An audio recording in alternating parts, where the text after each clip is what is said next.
Last week we announced he was coming here and today, and since then he's been making headlines everywhere he goes. Let's see what he has to say today. Please welcome presidential hopeful Donald Trump.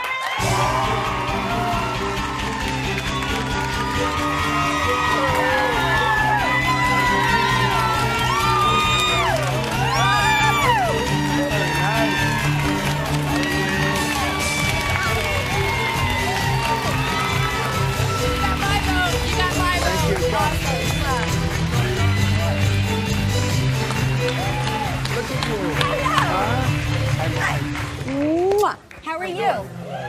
Welcome to the show. Thank you. It's been a while. I know it has. Mr. Trump, do you realize that you are the first presidential candidate on either side that has ever co-hosted this show? That's true. I had a lot of fun doing it. It's a great show.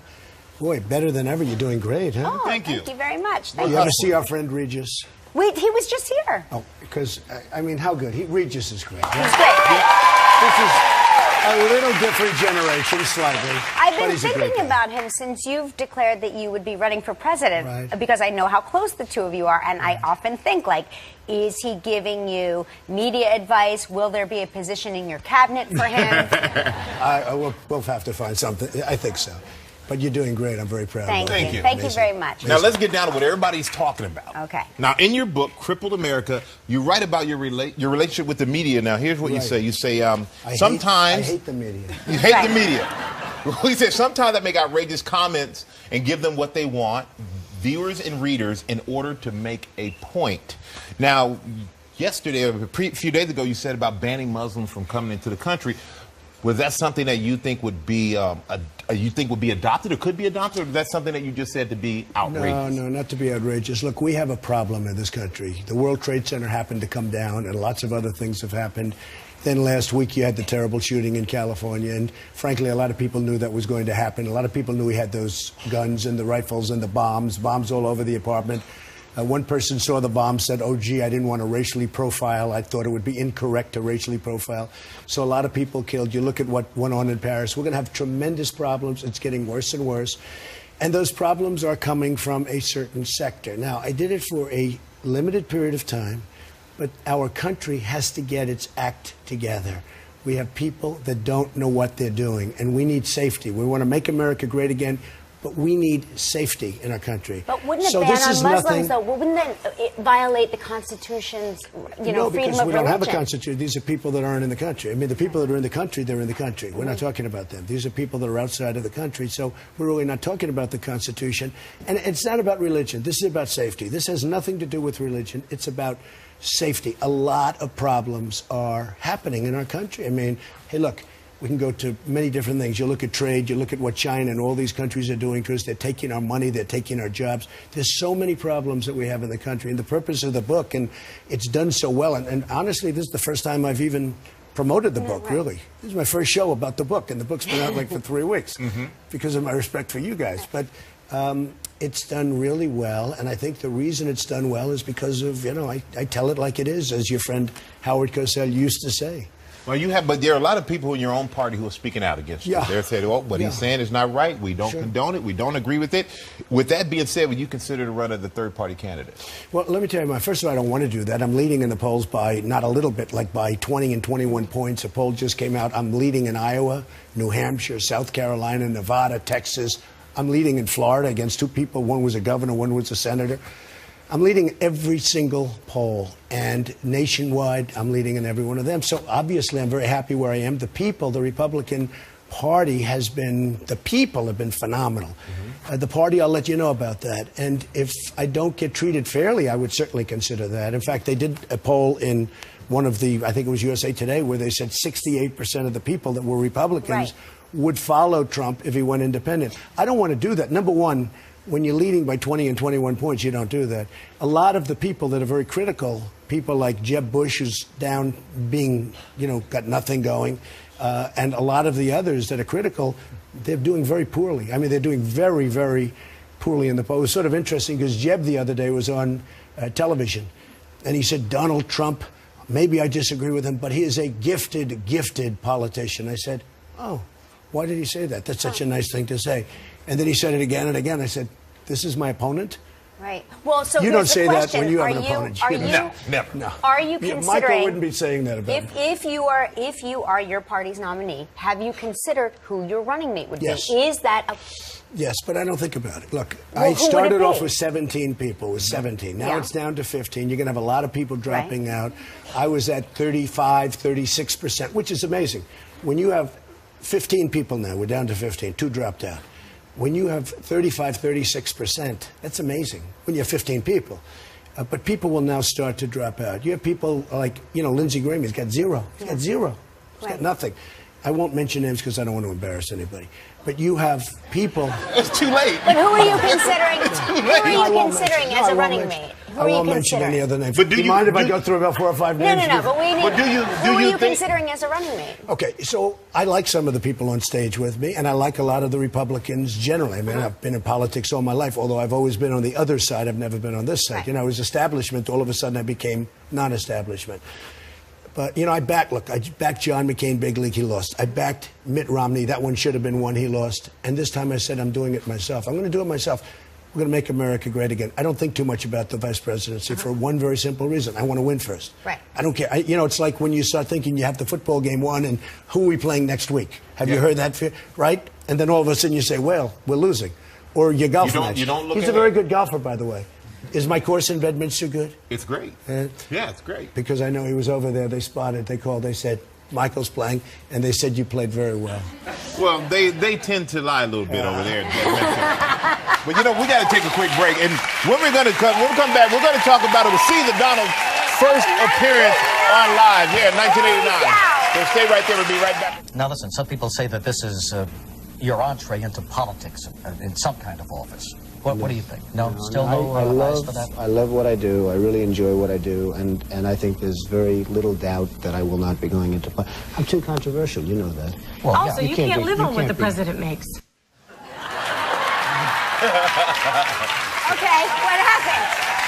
What changed your mind? I don't know, but I look at that and I say there's nothing good about the clock. There's nothing good, but that was great. Long time. Hey, I've been doing the show a long time. But it's amazing you said, no way, I'm too controversial, which you are very controversial. Yeah, you've become more controversial. I think I'm more controversial now. Now, What yes. happened? But when you started the campaign, one thing you said, I will not use anybody's money. I'm using my own money. But if you are nominated, will you maintain that? Will you continue to use your own? I may. It's a big factor. People really like the fact I'm the only person, out of everybody, Democrat, Republican, that's self-funding. I call it self-funding. And I'm putting up my own money. And so far, I haven't had to spend that much because I haven't done any commercials of note. I've done virtually no commercials. And I see a couple of people are up to 34, 35 million. One's at 48 million. And I'm at like nothing. It's embarrassing. But I get so much television. Can you imagine you go all program Trump and then you have a commercial Trump? People would get sick. They'd get sick and I don't know what they'd do. So I haven't spent as much. I mean, I'm probably $25, $30 million under budget, and which makes me happy. It's always nice. But I'm self-funding my campaign. And I'll tell you something. Michael, people love that I'm self-funding because, I play the game as well as anybody's ever played it. I know politicians. I've dealt. And when you give somebody $1 million, $2 million, $5 million to run, that's your person. And if you have a company or if you have a country that you're representing, if it's a lobbyist or something, representing China or one of these countries that are ripping us off, and they're giving a lot of money to the candidates, believe me, those candidates are absolutely in the bag. And they will sell out the folks. They will sell out our country in order to take care of their donors. And, I mean, who understands that better than I do? So the fact that I'm the only self-funder, it's called self-funder, but I put up all my own money, and you know what? People love it. I think it's one of the reasons I'm leading by so much, because I can't be bought. We have to take a commercial break. When we come back, we're going to talk about the possibility of you facing Hillary Clinton in the 2016 election when we return more with Donald Trump. We are back with presidential nominee Donald Trump. And of all the candidates out there, who do you think is your biggest competitor? Well, I don't want to really say because if I said, I don't want to build them up right now, I don't think I have a competitor because I'm leading by so much. So I'm viewing it as not. I guess Hillary is going to be. She shouldn't be allowed to run because of what happened with the emails. She shouldn't even be allowed to run. What she did was totally illegal. But I assume she's my biggest candidate. And I say this to people. She doesn't have the strength or the stamina to be president. And I'll tell you, and it's not a nice thing to say, it's terrible. What makes you say that? Take a look. She goes to an event. The press is told what to say, where to go. They put them in a pen. They hold them. She does a little event, and then she goes away for 4 or 5 days. We need somebody with unbelievable strength, stamina, smarts, cunning, or we're in trouble as a country. We are being outdealt with every... You look at Mexico, what they're doing to us on the border and with trade. You look at Japan with the cars, what they're doing to us in trade. We're losing $70 billion a year. We're losing $400 billion a year with China. She doesn't have the strength or the stamina. I mean, you know, she's got a name and people will stupidly vote for her. She doesn't have the strength or the stamina. Okay. Sure. So with that being, they're all nodding. They're all so with agreeing. that being said, if you were to run against her, you think you'd beat her? Yeah, I think I would. The Fox poll just came out 2 days ago, and it said I win head-to-head by quite a bit. So, I mean, look, I will do my best. Romney let us down. He should have won. He should have beaten Obama. He let us down. Something happened to him the last month. It's like he went away. That doesn't happen with me. I will be in there fighting, and we will make America great again. My whole theme is make America great again, and we will make America great again. Your family's very involved in your business. Your children are really present in your business. That's Will true. there be places in the administration for your children? Well, I'm thinking about making Ivanka vice president. What do you think? I'm kidding. Ivanka just dropped the phone. What? No, I'm kidding, but and I have to say I'm kidding because the press will then go with it. Right. Trump wants to make Ivanka vice president. They'll make a big deal. You know, I said on a certain show that my daughter's a beautiful young woman. So I said, and I said it joking. Everybody laughed. I said, my daughter's so beautiful that if I weren't married, et cetera, I'd be dating her. Okay. Cute. It was cute. Everybody laughed. They cracked up. The next day, Trump wants to date his daughter. I mean, the whole place was cracking up. So when I say vice president, I'm kidding, folks. I'm kidding. So, and I have one more Although question. she would be good, I will say. One more question of a serious note. You said you wanted to build a border in Mexico, build a wall in Mexico, and then now no Muslims in the country, but in Canada they've let in thousands of Syrian refugees. Would you build something across Canada? No, well, first of all, you're talking about serious distance. You know, the Great Wall of China is very interesting. It's 13,000 miles. Mexico is 2,000 miles, of which you really need 1,000 because you have a lot of, things that you just can't get over, like ridges and lakes and other things. But Canada's 5,000, more than 5,000 miles, and we don't have the problem in Canada that we have down on the southern border. So, number one, it's very long, very big, and number two, we don't have the same problem. No, this is a wall. It will be built. Mexico will pay for it. It will keep people out. It'll keep drugs out to a large extent. We will have a big, beautiful door so that when people want to come into our country, Michael, they can come in, but they have to come in legally. All right, well, there we go. All right, Crippled Americans, everywhere books are sold. Go check it out. Written by Donald Trump, everybody.